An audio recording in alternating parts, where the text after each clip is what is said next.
Thank you very much. Thank you, dear Kaya. First of all, thank you for excellent cooperation on the Pact. And as you rightly said, we know that the political landscape has changed since the start of this mandate, and it is changing as we speak.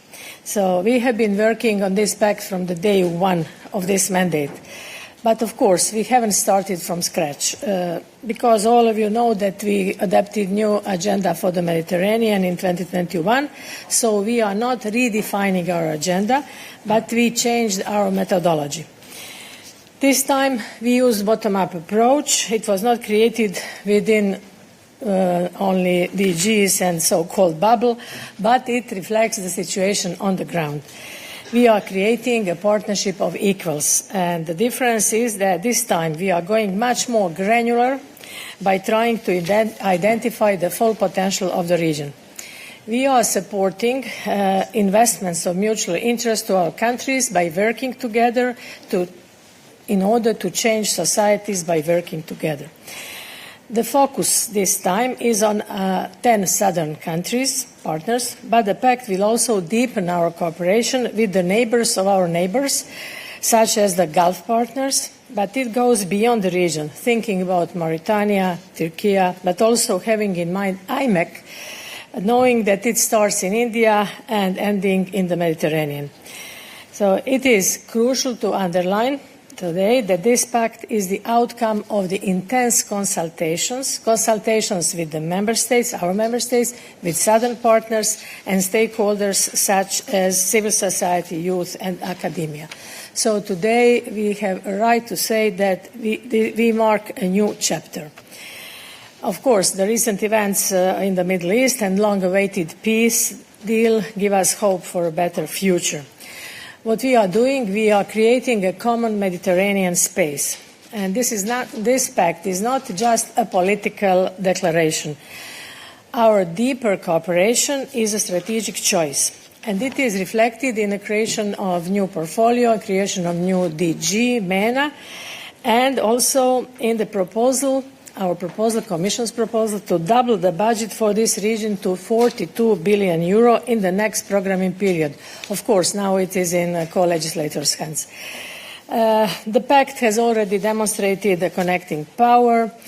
The Pact is, as High Representative already said, the Pact is backed by more than 100 concrete initiatives and actions. And just to say a few words about the structure of the Pact, it is constructed around 3 pillars with a strong governance structure. The first pillar focuses on people at the center, driving force of the change. We want to empower people by creating a common space for learning, culture, sports and mobility.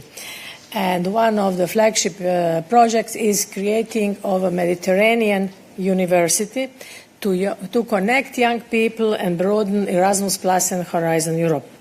And also to ensure that young people's voices are heard, we will establish a youth parliamentary assembly for the Mediterranean.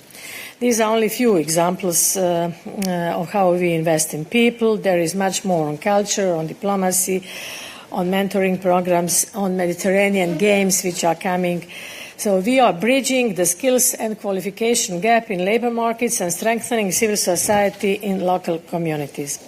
The second pillar is also on people, but it is about sustainable and integrated economies. So we are investing there in that part of the world.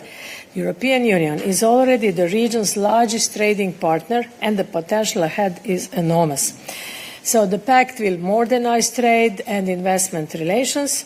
We will support startups and SMEs, knowing that out of 10 companies in that part of the world, 9 of them are SMEs. We will expand our cooperation in renewable energy, clean technologies and, of course, blue economy. We will also offer EU roaming as a model to our Mediterranean partners in order to improve connectivity. And whatever we are doing here, we will do it in order to deliver growth and jobs.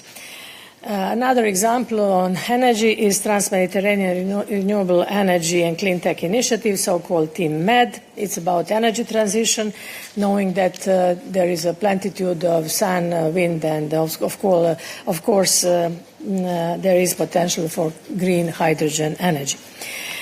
So we will also set up a regional startup support mechanism to improve access to finance and mobilize investments. When I say this, we need international financial institutions there, European Investment Bank, EBRD, World Bank, and others, and they will support, of course, all this. The third pillar is about cooperation on security, justice, and law enforcement, as well as on migration management. So we will put in place a regional dialogue on internal security in order to strongly combat organized crime and terrorism. We will also enhance the EU knowledge hub on prevention of radicalization. This is also important.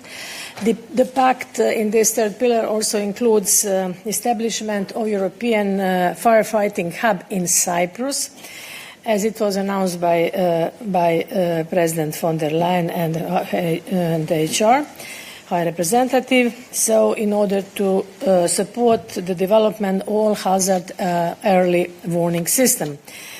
You know that migration remains our greatest shared challenge, but at the same time it is our shared opportunity. Our goal is to ensure better conditions so that people are not forced to leave their homes and in search for better life. So the Pact will support efforts to prevent illegal departures, of course, fight smugglers, while creating legal pathways to address Europe's labour needs. We will also scale up talent partnerships with Morocco, with Tunisia, and with Egypt, and facilitate issuance of visas, in particular for students. As I already said, the Pact goes also beyond the Mediterranean. Gulf countries are already mentioned. So, to conclude, building on the successful Southern Neighbourhood Ministerial in July, we will launch and welcome the Pact together with partners, as High Representative already said, on the occasion of the 30th anniversary of the Barcelona Declaration, Barcelona process in November. So we hope that this will show our powerful, not only symbol, but our real devotion, and this will be renewal, unity, and shared future for all Mediterranean partner countries. So what we offer today to our partners is a joint vision for stability and prosperity. So the Pact was done once again in consultancy with all the countries, with all stakeholders. Their contributions were taken into account, and to finish, I will say, when the Mediterranean prospers, Europe prospers too. Thank you.